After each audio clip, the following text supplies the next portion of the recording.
जय श्री कृष्णा।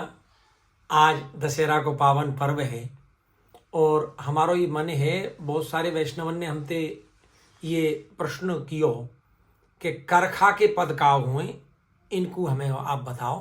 करखा को मतलब का हो, बहुत से पूछें। करखा शब्द बहुत सुनो है कीर्तन की पुस्तकन में। करखा के पदा में श्री रामचंद्र जी के करखा के पद, तो यह को तात्पर्य का हुए।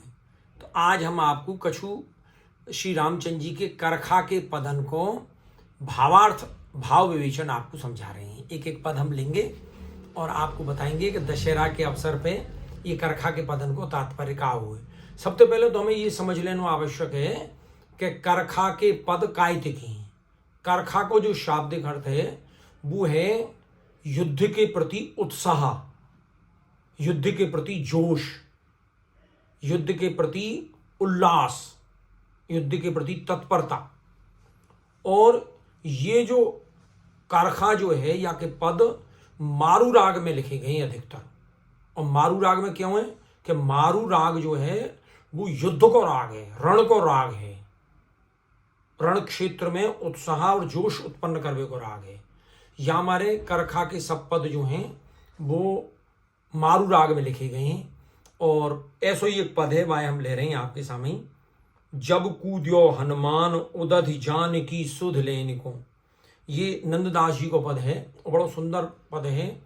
जब कूद्यो हनुमान, हनुमान जी आपको सबको कथा मालूम होगी राम अवतार की, कि हनुमान जी जब सीता जी की खोज के काजे जा रहे हैं, तो यही मैं देखूँ, तो जब हनुमान जी सीता जी की खोज के काजे जा रहे हैं तो वे जो 100 योजन पार जो समुद्र है वहाँ के पार लंका है, तो वह लंका को पार करवे, वह समुद्र को पार करवे के काजे लंका में जब जा रहे हैं तो जब कूद्यो हनुमान, तो अब देखो शुरुआत में ही एक उत्साह, एक जोश जो है वो उत्पन्न हुए कि जब कूद्यो हनुमान, जब हनुमान कूद्यो कहाँ, उदधि, उदधि का कहें, उदधि कहें समुद्र थी।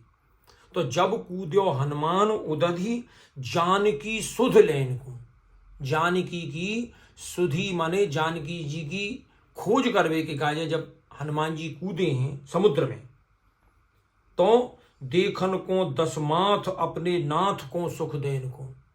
और हनुमान जी काय को उदध में कूदे हैं, 100 योजन पार समुद्र के लंका में क्यों जा रहे हैं कि देखन को 10 माथ, जो 10 माथ 10 जाके सिर हैं, ऐसे रावण को देखवे के काजे हनुमान जी जा रहे हैं। और अपने नाथ को सुख देन को, और अपने नाथ जो भगवान श्री राम हैं उनको सुख देवे की क्या, जो भगवान को सुख तभी मिलेगा जब ये सीता जी की खोज करके आ जाएंगे, तब उनको मालूम पड़ जाएगी कि सीता जी इस समय कहाँ विराज रही हैं।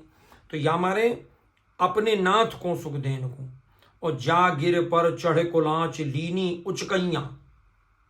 सबसे पहले हनुमान जी ने जा गिरी पर्वत पे, जा गिरी पर्वत की श्रृंखला पे चढ़ के कुलाच भरी, कुलाच भरी मतलब छलांग भरी, कुलाच लीनी उचकैया उचक्के, तो सो गिरी 10 योजन धस गयो धरनी मैया।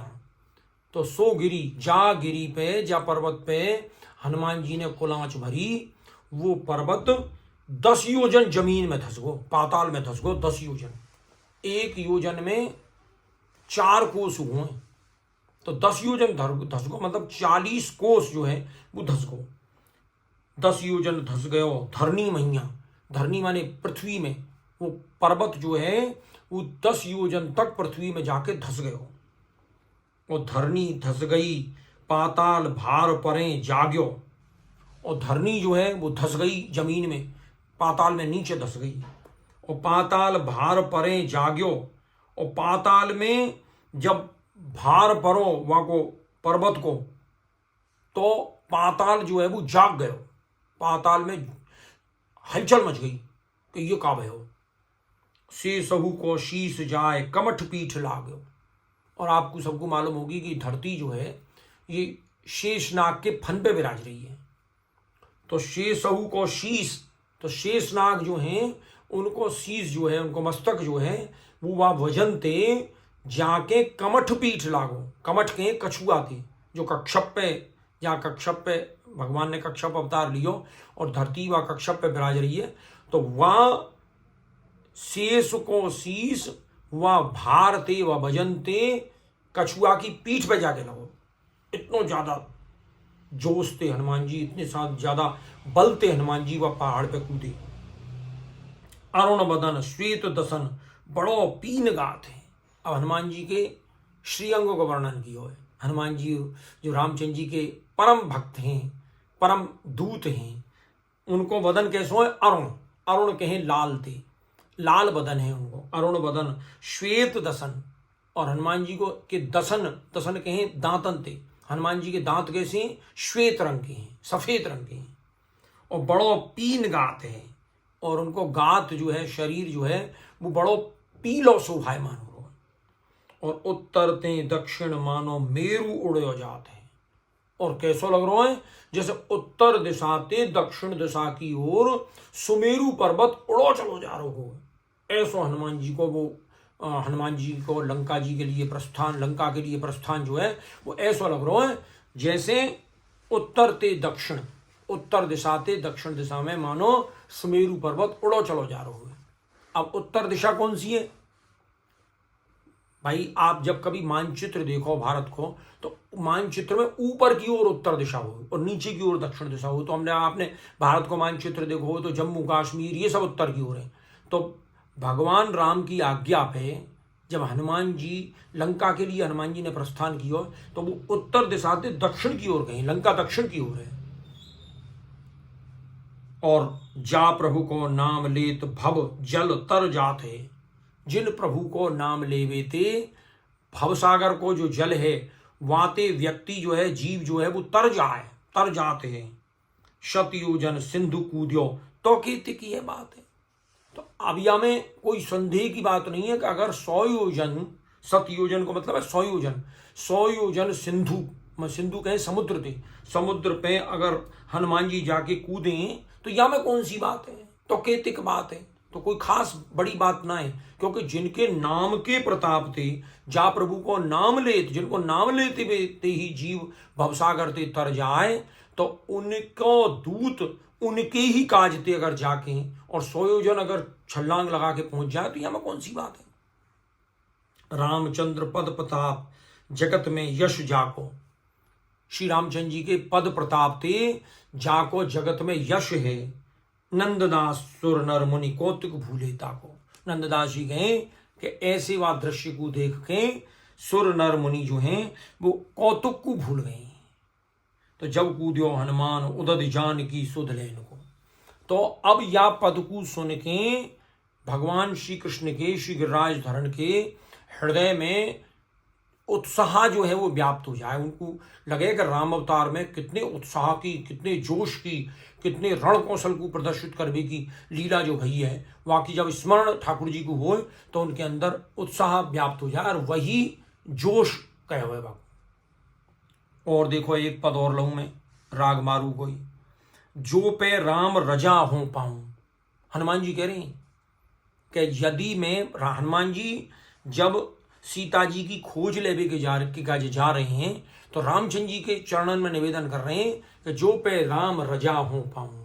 यदि मैं रामचंद्र जी की रजा, रजा माने आज्ञा, यदि मैं रामचंद्र जी की आज्ञा पाऊं तो ना करो शंक लंक गढ़ की, कछु सायर खोद बहाऊं। तो मैं जो लंका को गढ़ है ना, वाकई मैं कोई शंका नहीं करूं, बाकी मोह कोई शंका नहीं है। ना करो शंक लंक गढ़ की, लंका को जो गढ़ है वाकई मैं कछु शंका नहीं करूं। सायर खोद बहाऊं, और मैं सायर के में समुद्र थे, तो या लंकाए में खोद के, उखाड़ के समुद्र में बहा दूं। कितना उत्साह, कितना जोश है। तो मैं या लंकाए खोद के और समुद्र में बहा दूं। बढ़ूं शरीर पैठ पर मित कर, सकल कटक पहुंचाऊं। और हनुमान जी का कह रहे हैं कि बढ़ूं शरीर, मैं अपने शरीर को बढ़ा लूं। बताओ आप अगर मुझे आज्ञा करो, जो पे राम रजाओं पाऊं, तो मैं अपने शरीर को बढ़ा लूं। बढ़ूं शरीर और पेट पर मित कर, और मैं इतना अपने शरीर को विस्तार कर लूं कि मैं पूरा जो समुद्र को जो विस्तार है वहां पे अपने शरीर को बढ़ा के बड़ो कर दूं।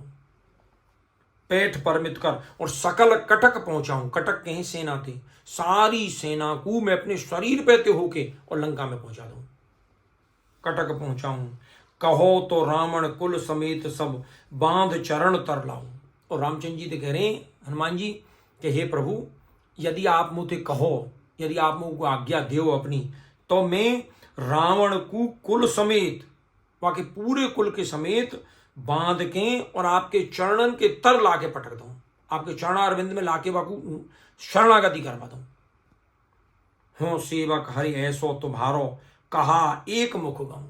हनुमान जी को इन सब बातन को कह के कोई बहुत ज्यादा गर्व और घमंड और जो है अहम नहीं हुआ है। वो कह रहे हैं हो सेवक, मैं तो आपको ऐसो सेवक हूं हरि, भगवान ते कह रहे हैं हे हरि, मैं तो आपको ऐसो सेवक हूं, तुम्हारो कहा एक मुख गाऊं।